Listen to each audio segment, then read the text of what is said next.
Hello, this is my chapter summary presentation on a Teacher's Pocket Guide to School Law, the second edition. My name is Adam Phantom, and I am presently enrolled in EDO 850 during the summer 2013 semester at Fort Hays State University. Chapter 1, Control of Public Schools. After reading this chapter, I learned that state legislatures, not local county councils, are empowered to create and establish a system of public education for its citizens. Each state's Board of Education breaks the public school system into districts that are monitored by local school boards. I also learned that the members of the local school boards are considered state employees because public education is considered to be a state responsibility.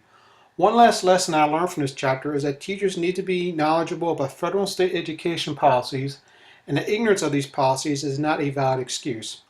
I believe that school administrators need to promote the success of each student by facilitating the development, implementation, and stewardship of a vision of learning that is shared and supported by all stakeholders, which follows the ISLLC No. 1 standard.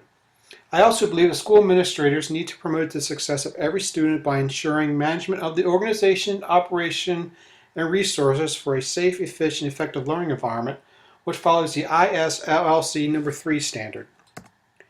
Chapter 2. Instruction and Curriculum Standards. In this chapter, I learned that state statutes allow for development of a minimal set of curriculum standards. In addition, local school districts are allowed to develop their own curriculum standards as long as they do not contradict state standards. Another fact I learned was the No Child Left Behind Act of 2001 gave a new definition of the power of the federal government education policies pertaining to such issues as accountability, local control, school choices for parents, and emphasizing proven teaching methods. One final fact I learned is the unpopularity of school vouchers because they often deplete critical resources from public schools. Local school boards need to respond to the diverse community interests and needs and mobilize community resources to ensure a high level of student learning, which follows the ISLLC No. 4 standard.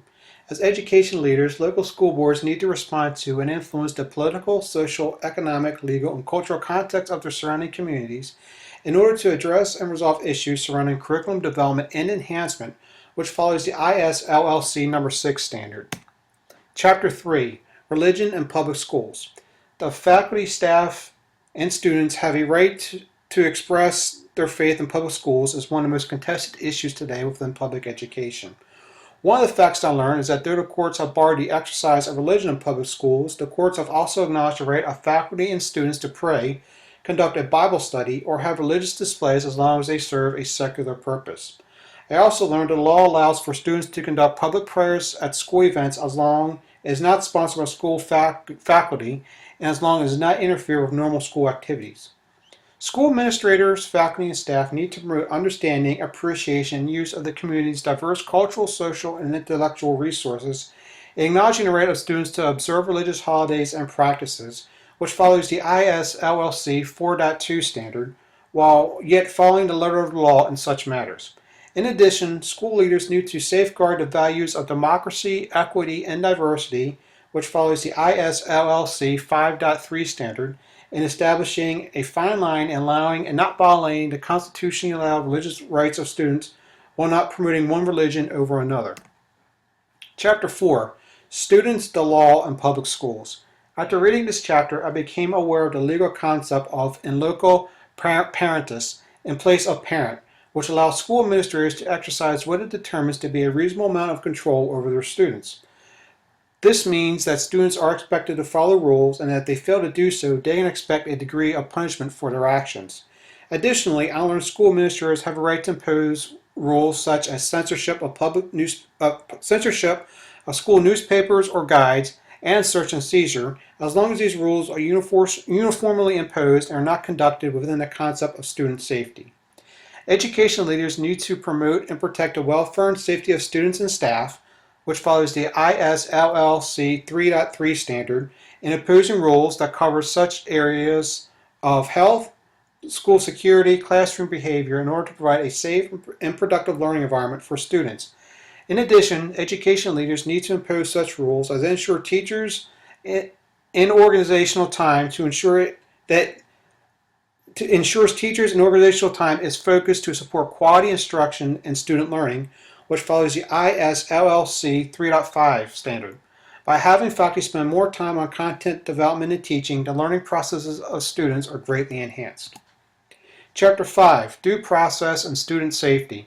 Due to the recent rash of deadly school incidents, the safety of students has become a paramount concern.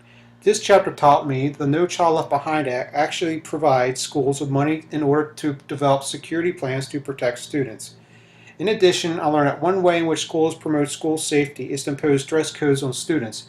These dress codes help to fight school gangs by banning specific types of apparel and colors that gang members often wear.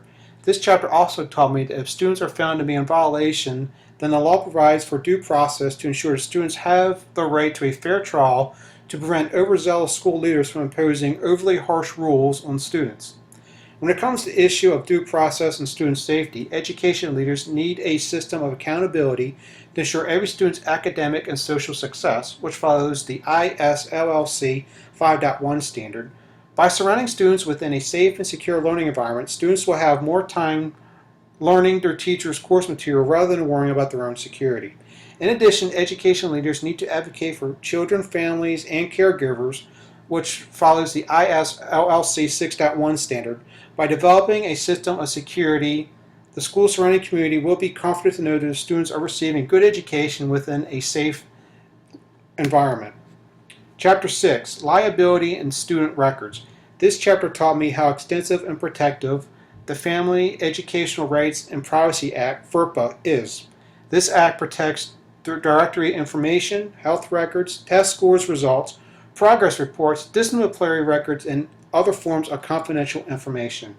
I also learned that this act even goes as far as impose strict limits and penalties on the school personnel who communicate and release student confidential information to unauthorized parties. These penalties go as far as charging school staff and faculty with libel, slander, and/or defamation, which exposes school personnel to civil violations.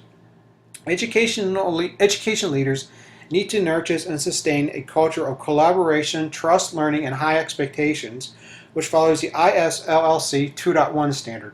School employees need to be instructed it is paramount to ensure that confidential student information stays confidential. School employees cannot use ignorance of such rules as an excuse to widely release confidential student information. In addition, school leaders need to build and sustain productive relationships with families and caregivers, which follows the ISLLC 4.3 standard. Students' families need to be knowledgeable of the laws that impose very strict limitations on the release and availability of students' confidential information by school employees. Chapter 7, Individuals with Disabilities. This chapter taught me the critical need for the Education for All Handicapped Children Act, since the special needs of over 8 million students with disabilities were either not having their needs met or they were given inadequate education services within their schools. I also learned of the wide array of services and support available to students with disabilities. Some of the services discussed in this chapter are the different types of classroom restrictions, IEP plans, and the types of classroom technologies, hardware and software that are now available to help enhance the learning processes of these students. Education leaders need to create a personalized and motivated learning environment for students, which follows the ISLLC 2.3 standard. It is critically important for school officials to ensure that faculty have the time and resources needed to help assist special needs students. Also, education leaders need to promote the use of the most effective and appropriate technologies to support teaching and learning, which follows the ISLLC 2.8 standard. With the wide array of computer hardware and software designed for students with disabilities, there is no excuse for schools not to purchase and incorporate these technologies within their classrooms and curriculum. Chapter 8, The Teacher and School Liability. I learned from this chapter of the legal responsibility of school employees regarding their own actions. In particular, I learned the difference between intentional and unintentional torts.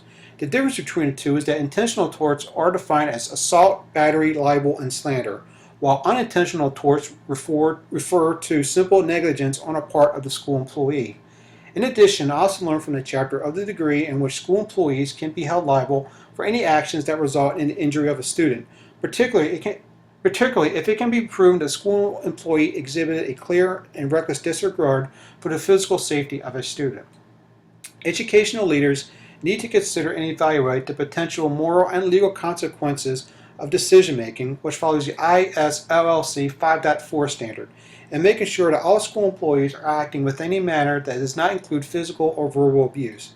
In addition, educational leaders also need to advocate for children, families, and caregivers, which follows the ISLLC 6.1 standard, and making sure that students are learning within an environment that is free from any potential harm. Chapter 9, Discrimination in Employment. This chapter taught me how, before the 1960s, school employees could be fired simply on the basis of sex, race, color, and religion. Since I was born after the 1960s, it is easy for me to assume that employees have been hired simply on their own merits. Even in recent years, the passage of the Americans with Disabilities Act of 1990 and the Family and Medical Leave Act protect the hiring and employment of school employees with disabilities or severe illnesses. Before these acts were passed by the federal government, school employees could be fired simply for becoming pregnant or developing a life-threatening illness. Educational leaders need to evaluate the management and operational systems, which follows the ISLLC 3.1 standard, to make sure that they hire a diverse workforce and that the school employees work within an environment that is free of discrimination. In addition, educational leaders need to promote the understanding of the diverse cultural, social, and intellectual resources of their communities, which follows the ISLLC 4.2 standard. Leaders need to make sure the faculty and staff of their school employees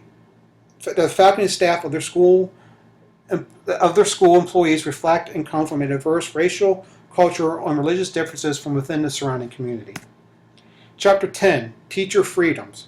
This chapter taught me that although teachers are granted individually constitutionally protected rights, they have to find an extremely fine balance between their own personal freedoms and the very public interests of their schools. Teachers cannot be discriminated against or fired because they may belong to an outside group that could conflict, for example, a religious or political organization, with their employment within a public school. This chapter also taught me that the outside personal lives of public school teachers are often more closely scrutinized than other professions. Educational leaders need to promote and protect the welfare and safety of students and staff, which follows the ISLLC 3.3 standard.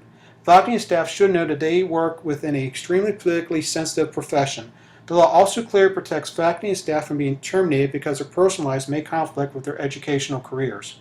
In addition, school administrators need to safeguard the values of democracy, equity, and diversity, which follows the ISLLC 5.3 standard. School leaders need to acknowledge that they could have clear religious, social, and political differences with faculty, and teachers do not have to abandon their constitutionally protected rights. Chapter 11, Tenure, Dismissal, and Collective Negotiations. This chapter does a wonderful job in describing what tenure to public school teachers actually refers to. This chapter describes tenure as a property right, and a teacher cannot be removed from their position without just cause. A startling fact that I also learned from this chapter is that tenure has never been intended to provide a guaranteed life of permanent employment, but rather as a device to ensure that qualified and certified faculty cannot arbitrarily be fired from their positions. By providing tenure to well-qualified teachers, educational leaders help to nurture and sustain a culture of collaboration, trust, learning, and high expectations, which follows the ISLLC 2.1 standard. By making tenure available, faculty can focus on developing and improving their course material. Educational leaders also must help faculty to maximize the time spent on quality instruction, which follows the ISLLC 2.6 standard. The best way for school leaders to ensure that this happens is to provide tenure to the best faculty members, as they are known for developing high-quality course material and instruction to their students.